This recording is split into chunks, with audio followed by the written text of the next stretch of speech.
Hello friends, आपका स्वागत है। दोस्तों, यहाँ हम समृद्ध जीवन बिताने आए हैं। आप यहाँ खुश रहने, बड़ा बनने और स्वतंत्र होने के लिए आए हैं। इसलिए एक पूरा, सुखद और समृद्ध जीवन जीने के लिए आपको जितना पैसा चाहिए, वह आपके पास होना चाहिए। गरीबी में कोई सद्गुण नहीं है। यह एक मानसिक रोग है, जिसका इस पृथ्वी से नाश कर देना चाहिए। आप यहाँ विकास करने आए हैं, विस्तार करने आए हैं और खुद को प्रकट करने आए हैं, आध्यात्मिक दृष्टि से, मानसिक दृष्टि से और भौतिक दृष्टि से। आपको खुद को सौंदर्य और लक्जरी से घेर लेना चाहिए। जब आप असीम दौलत का आनंद ले सकते हैं, तो फिर सीमित पैसों से क्यों संतुष्ट रहें। इस पोस्ट में धन को आकर्षित कैसे करें बाय जोसेफ मर्फी बुक से हम सीखेंगे कि पैसे के साथ दोस्ती कैसे करें और हमारे पास हमेशा समृद्धि कैसे रहे। जोसेफ मर्फी मूल के मनोवैज्ञानिक लेखक हैं जिन्हें अमेरिकी नागरिकता प्राप्त है। मर्फी अपनी पुस्तक the power of your subconscious mind के लिए प्रसिद्ध हैं। उनका जन्म 20 मई 1898 को आयरलैंड में हुआ था। उनके पिता एक पाठशाला के संचालक थे। 1920 के दशक में वे अमेरिका गए और वहां फार्मासिस्ट का कार्य करने लगे। इस दौरान वे न्यूयॉर्क नगर में रह रहे थे और वहां उन्होंने church of the healing Christ जाना शुरू किया। अध्यात्म और मन की शक्ति के विषय में ज्ञान पाने हेतु भारत भी गए। वहां उन्होंने संतों से मुलाकात की और समझने का प्रयास किया। 1940 के दशक में वे लॉस एंजेलिस के इंस्टीट्यूट ऑफ रिलीजियस साइंस में अध्यापक नियुक्त हुए। 1950 के दशक में उन्होंने यूनिवर्सिटी ऑफ साउथ कैलिफोर्निया से मनोविज्ञान में पीएचडी की उपाधि प्राप्त की। अमीर बनना आपका अधिकार है। ज़्यादातर लोगों को बहुत कम सैलरी मिलती है। कई लोगों के पास ज़्यादा पैसा नहीं है। इसका एक कारण यह है कि वे मन ही मन या खुलकर इसकी निंदा कर रहे हैं। वे पैसे को गंदा पैसा कहते हैं या यह मानते हैं कि पैसे का प्रेम ही सारी बुराई की जड़ है। वे संपन्न नहीं होते हैं। इसका एक कारण यह है कि उनके मन में यह गोपनीय, अवचेतन भावना रहती है कि गरीबी में कोई सद्गुण है। यह अवचेतन भाव बचपन के ट्रेनिंग, अंधविश्वास या धर्मग्रंथों की गलत व्याख्या पर आधारित हो सकता है। गरीबी में कोई भी सद्गुण नहीं है। यह किसी भी अन्य मानसिक रोग की तरह एक बीमारी है। अगर आप शारीरिक रूप से बीमार होते हैं, तो आपको लगता है कि आपके साथ कुछ न कुछ गड़बड़ है।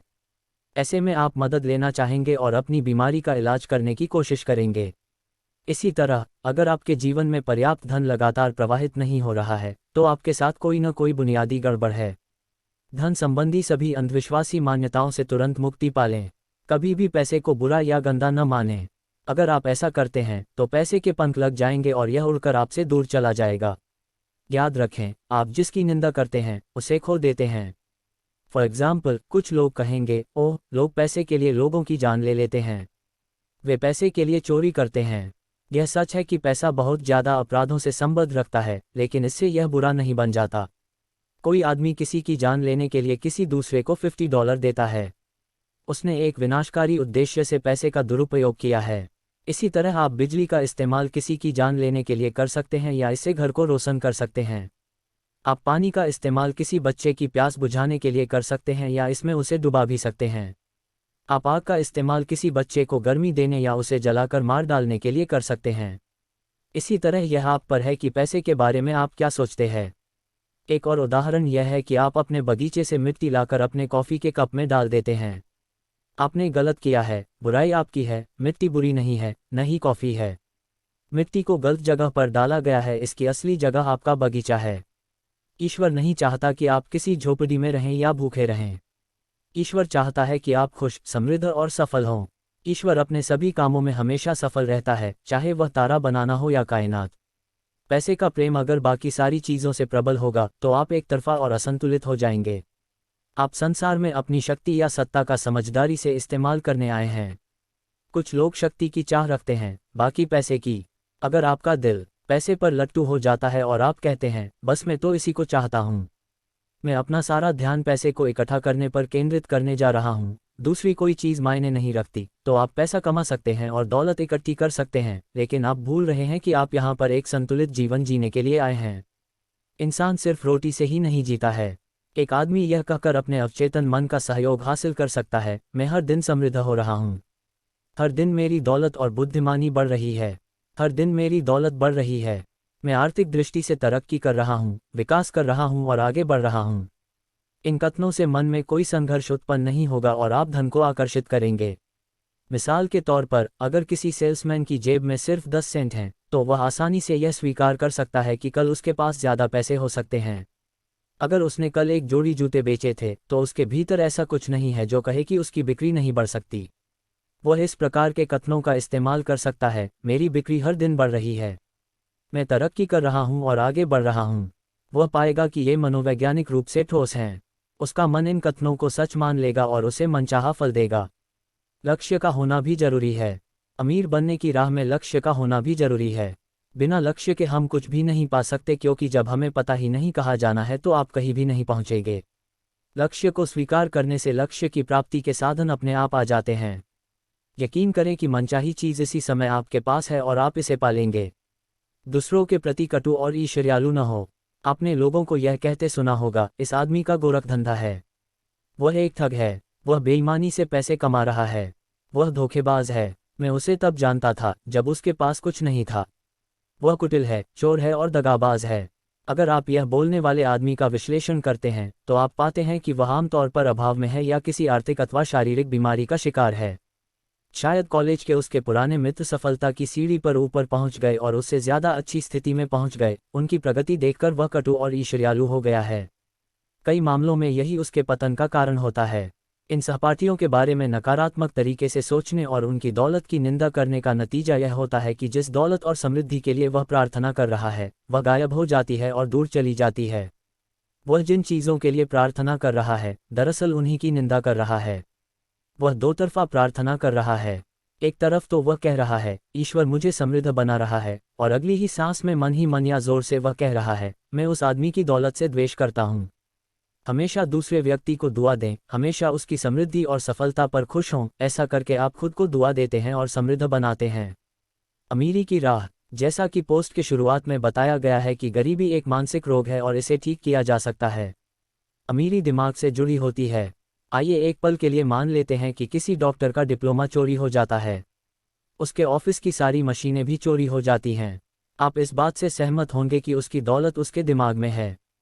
वह अब भी अपना काम कर सकता है, रोगों को दूर कर सकता है, दवाएं लिख सकता है, ऑपरेशन कर सकता है और मेडिकल रिलेटेड लेक्चर दे सकता है। सिर्फ उसके प्रतीक चोरी हुए थे, मशीनें तो वह हमेशा ले सकता है। उसकी अमीरी उसकी मानसिक क्षमता, दूसरों की मदद करने वाले उसके ज्ञान और मानवता को योगदान देने की उसकी काबिलियत में थी। जब आपके मन में मानवता के हित में योगदान देने की प्रबल इच्छा होती है तो आप हमेशा दौलतमंद होंगे। सेवा यानी संसार को अपने गुणों से लाभ पहुंचाना आपकी आकांक्षा पर सृष्टि हमेशा प्रतिक्रिया करेगी। 1929 के आर्थिक संकट के दौरान न्यूयॉर्क के एक व्यक्ति ने हर चीज़ गंवा दी, जिसमें उसका मकान और जीवन भर की बचत शामिल थी। लेकिन इस हाल में होते हुए भी उसने कहा, मैंने हर चीज़ गंवा दी है। मैंने 4 साल में $1 मिलियन कमाए थे। मैं इतनी राशि दोबारा कमा लूँगा। मैंने जो गंवाया है वह एक प्रतीक है। मैं दौलत के प्रतीक को उसी तरह दोबारा आकर्षित कर सकता हूँ जिस तरह शहद मक्खियों को आकर्षित करती है। ऑथर ने कई साल तक उस आदमी के करियर पर नज़र रखी ताकि उसकी सफलता की कुंजी का पता लगा सके। और वह कुंजी यह थी, पानी को सुरा में बदलो। यानी बाइबल में सुरा का हमेशा मतलब है आपकी इच्छाओं, आकांक्षाओं, योजनाओं, सपनों, आग्रहों आदि का साकार होना।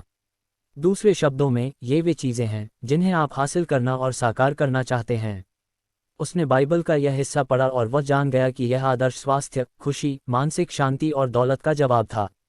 निराशाजनक विचारों से बचे। जब आप किसी चीज़ को हासिल करना चाहते हैं, जैसे नौकरी खोजना, पैसे पाना और अपनी समस्या से बाहर निकलने का तरीका खोजना, तो आपके मन में इस तरह के विचार आते हैं जैसे, कोई उम्मीद नहीं है, सब कुछ चला गया है, मैं इसे हासिल नहीं कर सकता। यह स्थिति निराशाजनक है। मन ऐसे काम नहीं करता। मन के नियम इस तरह काम करते हैं, जैसा मैं अंदर से सोचता और महसूस करता हूँ वैसा ही मेरा बाहरी जगत है, यानी मेरा शरीर, आर्थिक स्थिति, परिवेश, सामाजिक स्थिति और संसार तथा मनुष्यों के साथ मेरे बाहरी संबंध के सारे रूप। आपकी आंतरिक, मानसिक गतिविधियां और चित्र आपके जीवन के बाहरी धरातल को शासित करती हैं, कंट्रोल करती हैं और दिशा देती हैं। प्रार्थना करें और कृतज्ञ हो, आप अमीरी हासिल कर सकते हैं जब आप इस तथ्य को जान लेते हैं कि प्रार्थना विवाह का उत्सव है। यह उत्सव मनोवैज्ञानिक है। आप अपनी अच्छाई या अपनी इच्छा पर मानसिक रूप से मनन करते हैं, मानसिक रूप से खाते हैं, जब तक कि आप इसके साथ एक नहीं हो जाते। ऑथर दिन में बार बार यह कहने की सलाह देते हैं, ईश्वर मेरी आपूर्ति का स्रोत है और मेरी सारी आवश्यकताएं हर पल, हर जगह पूरी हो रही हैं। और मेरी सारी आर्थिक और अन्य ज़रूरतें समय के हर पल और हर जगह पूरी हो रही हैं। हमेशा दैवी समृद्धि है। इस सरल कथन को बार बार, अक्सर, जानते बूझते हुए और समझदारी से दोहराए जाने पर आपके मन में समृद्धि की चेतना भर जाएगी। इस संसार में पशुओं के जीवन के बारे में सोचें और अंतरिक्ष की सारी आकाशगंगाओं के बारे में सोचें, जिनकी परवाह एक असीम प्रज्ञा कर रही है। गौर करें कि प्रकृति कितनी उदार, प्रचुर और अतिशय है।